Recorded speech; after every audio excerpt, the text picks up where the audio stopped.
Okay, it's June 9th, and yesterday, June 8th, the World Health Organization announced that according to their very detailed studies of numerous countries and lots of tracing, that asymptomatic carriers, which is already a loaded term, but basically it means people who supposedly have COVID but have absolutely no symptoms, do not transmit the disease, or if they do, it's very rare.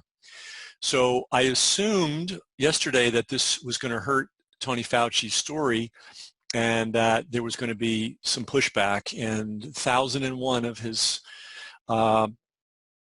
toadies, lackeys, many of whom depend on him for funding, no doubt, are all over the internet explaining what that really means. But forget them because they're just bit players. How about the real star, which is Tony Fauci?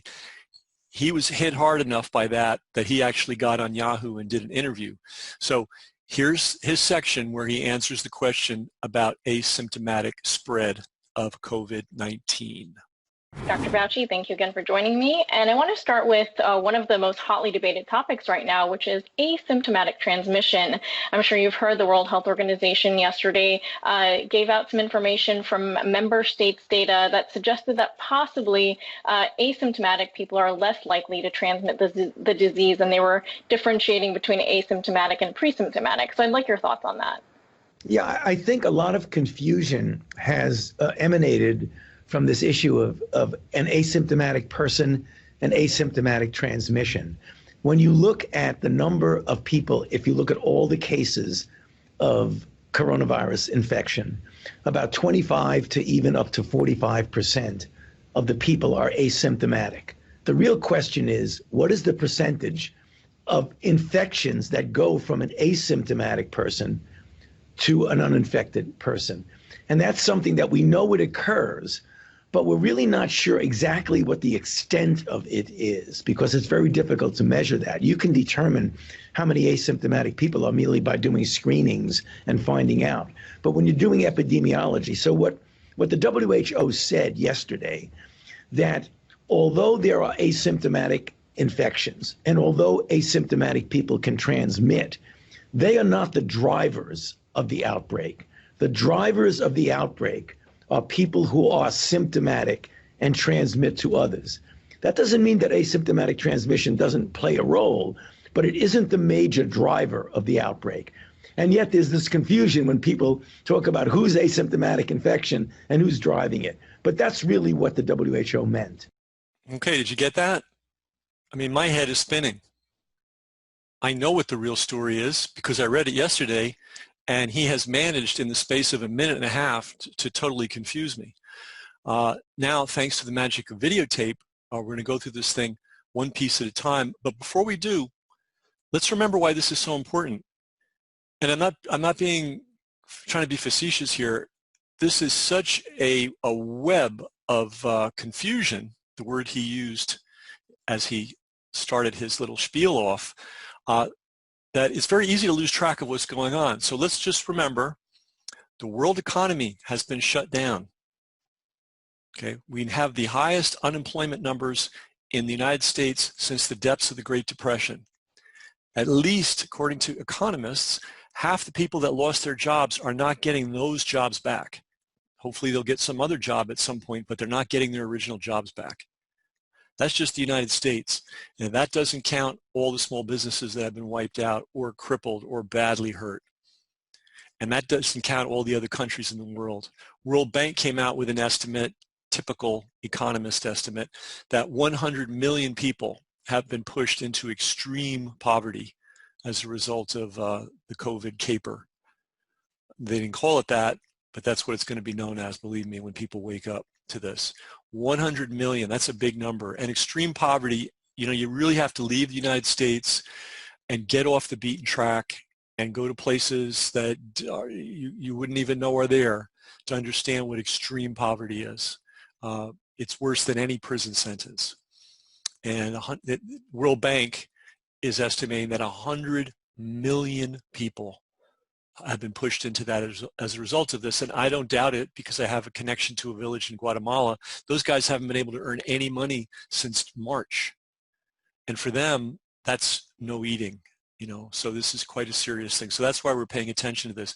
And the shutdown is entirely based on the idea that everybody's out there just randomly spreading this thing without rhyme or reason. We don't know who's spreading it. We don't know. Therefore, we have to shut everybody down. Everybody needs a mask. Everybody has to stay home. Every business has to close. Well, if people that don't have symptoms don't spread it, that changes everything, doesn't it? But Tony Fauci, he's earning his keep. People have asked me, Ken, what's his motivation? And you know what? I'm not a psychiatrist. I don't know what his motivation is. All I can do is look at what he's doing and comment on it.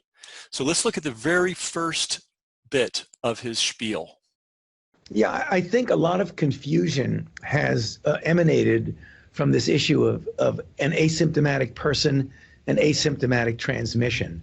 Okay, he starts out saying there's been a lot of confusion. There's no confusion. The WHO's really clear. The World Health Organization is really clear. It is very rare for asymptomatic people to transmit COVID. There's no confusion about that at all. And there's no confusion about what an asymptomatic patient is, or an asymptomatic carrier, or whatever they want to call it. A means not. And you don't need to be a Greek, someone that studied Greek at Regis on a scholarship, which coincidentally I did too. Not just Tony Fauci. It's a weird coincidence, guys. We went to the same high school, studied the same stuff. So anyway, whenever you see A, it means not. So asymptomatic means not symptomatic, right? So he's already clouding the waters with a complete irrelevancy. Let's see what he has to say next. When you look at the number of people, if you look at all the cases of coronavirus infection, about 25 to even up to 45% of the people are asymptomatic. Okay, you can sort of see him staggering there.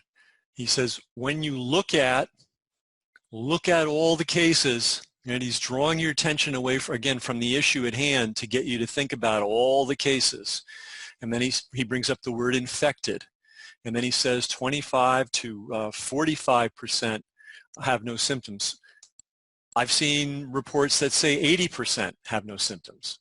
So it could be a lot more than that, but we won't debate him on that. But it's very interesting that he draws your attention away from, the issue of, do asymptomatic people transmit the disease? And instead he switches you over into being reminded of all the cases. And we've talked already about how that term case is very vague, very unclear, and may not mean what people think it means. And he doesn't, he deflects. He deflects from answering the question. Okay, so let's look at the next part. The real question is, what is the percentage of infections that go from an asymptomatic person to an uninfected person? And that's something that we know it occurs, but we're really not sure exactly what the extent of it is, because it's very difficult to measure that. You can determine how many asymptomatic people are merely by doing screenings and finding out. But when you're doing epidemiology, so what the WHO said yesterday. Okay, I mean, he's at sea here, and he knows it, but he's going to take your eye off the ball, and he says, now the real question is what percentage of asymptomatic people spread it? That's not the question. That's not the real question. That's already been explained by the World Health Organization. It's very rare. We don't have a number for it, but they said it's very rare.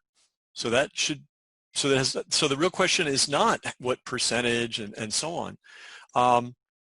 And then he began to try to explain something about epidemiology, and he cut himself off in the middle and switched the topic without completing the thought.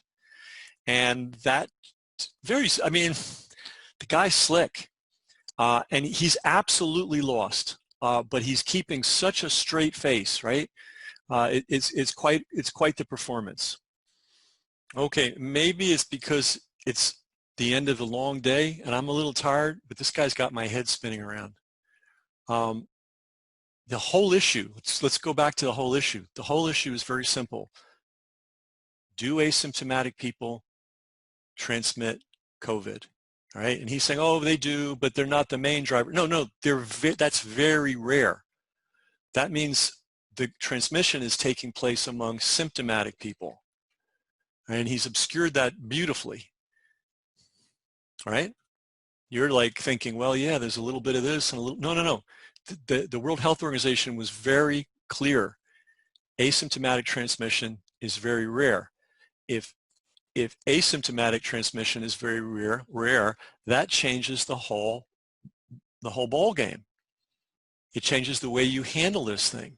You don't prohibit asymptomatic people from leaving their homes or going to the park or going to the beach or going to work or going to the dentist or going to church or doing any one of 10,000 things that people normally do. And yet somehow we're now getting confused. But there's no reason to be confused unless you're listening to Tony Fauci. The issue is simple. Do asymptomatic people transmit COVID? World Health Organization, based on extensive study across numerous countries and a lot of data points, answer, it's very rare. Tony Fauci's answer, well, it does happen, but it's not the main driver, but of course, wait, no. Does it happen or not? It happens very rarely. Okay, then why have we kept asymptomatic people basically in prison all this time? Now it's going into the 4th month. And I don't know about your state, but the great state of New York, I mean, we're on phase 2, and phase 2 is pathetic. I can't even imagine when 3 and 4 are going to finally come. And then we're still not open, right? You're going to, I don't know about your state because everything's different, but we're going to be going to restaurants where you have to wear, if you go to a restaurant, I refuse to go under these circumstances, where you wear a mask until the food comes, then you can take your mask off and eat, okay? It's a joke, but it's not terribly funny. All right, let's look at the next and last piece of this. But when you're doing epidemiology, so what the WHO said yesterday, that although there are asymptomatic infections and although asymptomatic people can transmit, they are not the drivers of the outbreak. The drivers of the outbreak are people who are symptomatic and transmit to others. That doesn't mean that asymptomatic transmission doesn't play a role, but it isn't the major. And yet there's this confusion when people talk about who's asymptomatic infection and who's driving it. But that's really what the WHO meant. Okay, I mean, it's really brilliant. And yet there's this confusion about blah, blah. No, there's no confusion. There's no confusion about what an asymptomatic person is, and there's no confusion about what asymptomatic transmission is. An asymptomatic person has no symptoms, which he says is between 25 and 45%. I've seen it go as high as 80, but we'll take his number. But the bottom line is, if you're asymptomatic, you are not, it's very rare for you to transmit. That's the beginning, middle, and end of the story. But it's all confused. It's not confused. But this guy is really slicker than slick. I don't know if he actually believes what he's saying, if he's so used to conning people. I guess, I think you have to believe. You have to be a true believer. And what is he a true believer in? And we're going to find that out in the next clip, because he's very confused about what's asymptomatic and what's not symptomatic. And this, he wants to make sure we're confused. But there's one thing he's not confused about. And let's watch the next excerpt. Everyone should understand, when either I or other people talk about projections of vaccines, when you may or may not get it, you've got to realize there is no guarantee at all that we are going to have a safe and effective vaccine. We feel, and I'll use my terminology, cautiously optimistic that we will actually be successful. So we're counting on being successful. The rate at which we do it is something important. We say we're doing it very quickly and at risk. It isn't risk of safety. We're not compromising safety. We're not compromising scientific integrity. What we're doing is that we're going along at a pace where, under the normal development of a vaccine, you would go to one step, wait to see if you're successful, then make an investment in the next step. Then when you're successful, make an investment in the next step. The reason for that is caution, because if you get stopped at this step, you don't want to have to waste all the money of the investment. Companies do that because they can't risk resources. Given the urgency of this situation, we've made a decision with the support of the federal government that we will proceed at risk. We will start making doses of the vaccine before we even prove it was effective. If it isn't effective and isn't safe, then the only thing that would have been lost is money. But we feel it's worth it to gain those extra months. And that's the reason why we're moving more quickly than usual, because when people hear quickly, they say, oh my goodness, are we compromising safety? Are we compromising scientific integrity? The answer is we're not.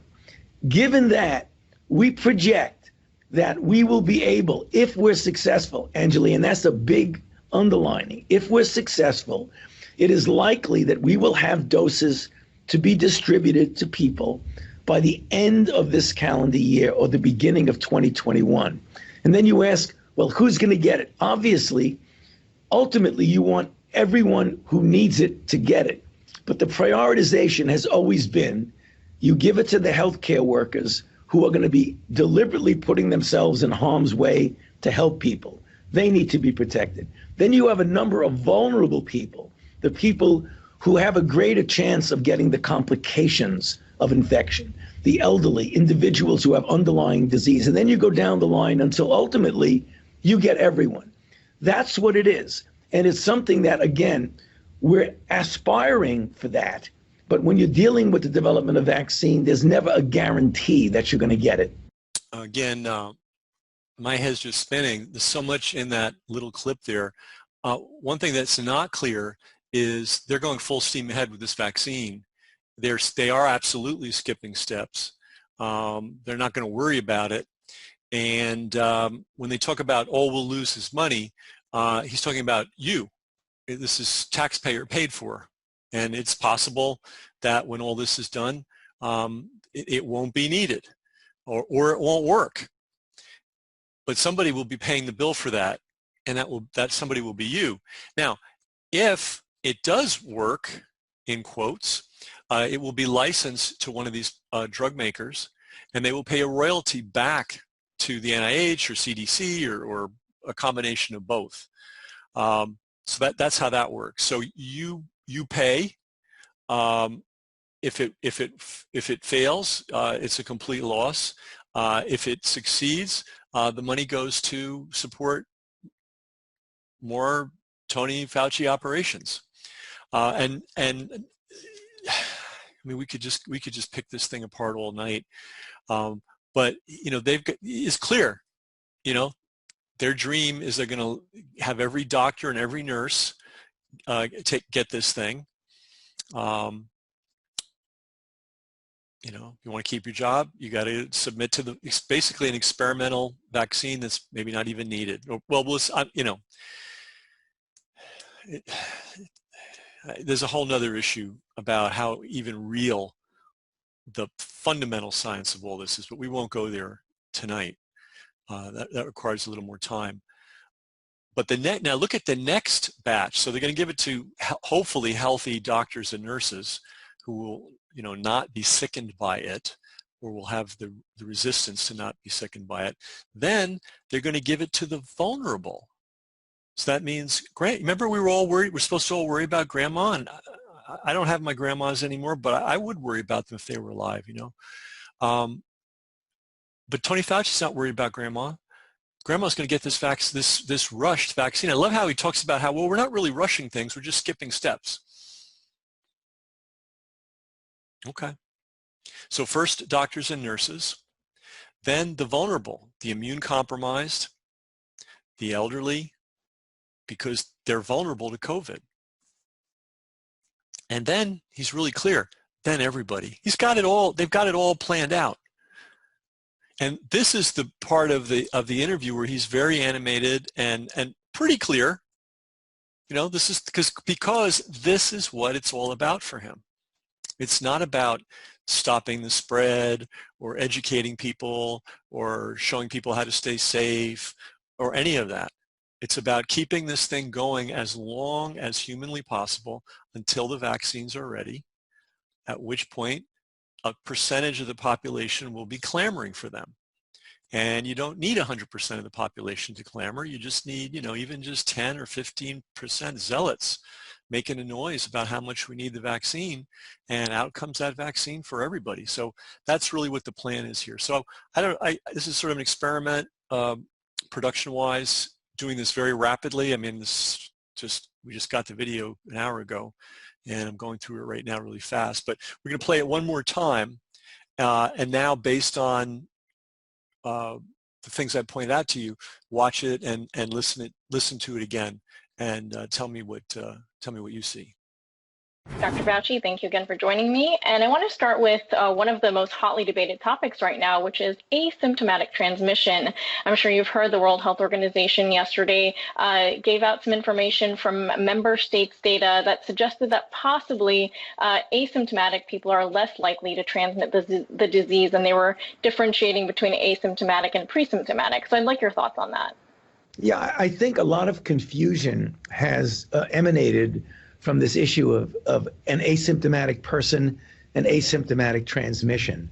When you look at the number of people, if you look at all the cases of coronavirus infection, about 25 to even up to 45% of the people are asymptomatic. The real question is, what is the percentage of infections that go from an asymptomatic person to an uninfected person? And that's something that we know it occurs, but we're really not sure exactly what the extent of it is, because it's very difficult to measure that. You can determine how many asymptomatic people are merely by doing screenings and finding out. But when you're doing epidemiology, so what the WHO said yesterday, that although there are asymptomatic infections, and although asymptomatic people can transmit, they are not the drivers of the outbreak. The drivers of the outbreak are people who are symptomatic and transmit to others. That doesn't mean that asymptomatic transmission doesn't play a role, but it isn't the major driver of the outbreak. And yet there's this confusion when people talk about who's asymptomatic infection and who's driving it. But that's really what the WHO meant.